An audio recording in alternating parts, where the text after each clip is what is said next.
Are you dealing with low voltage on your electronics? This is In Through the Outdoors, and I'm your guide, Chasen Walter.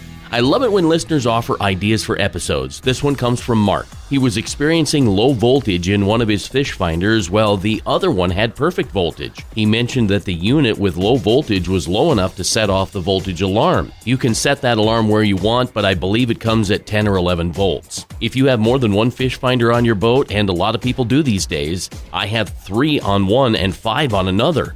But I don't have a voltage problem because they are supplied individually. If you have one fish finder, you're probably fine just being hooked up to the fuse block on the boat. If not, even so, you should have that fish finder, whether it's a Humminbird, Lowrance, or Garmin, hooked directly to the battery. You want to use the best gauge wire you can find, and in an ideal world, you want to use marine wire, which is tinned copper and won't corrode as easily as cheap copper wire.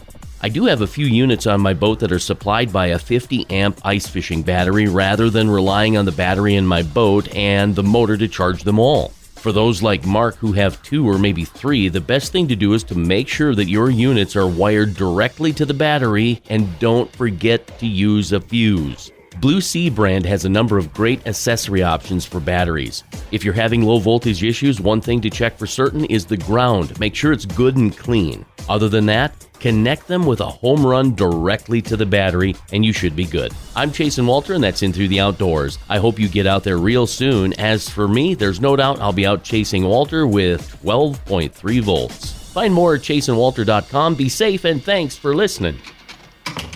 If you like what you hear and you want to listen to more, you'll find tons of stuff on my website at chasenwalter.com, including Between Hook Sets, the Real Story podcast, every Wednesday night at 7 p.m. on Facebook, YouTube, and wherever you dabble in podcasts.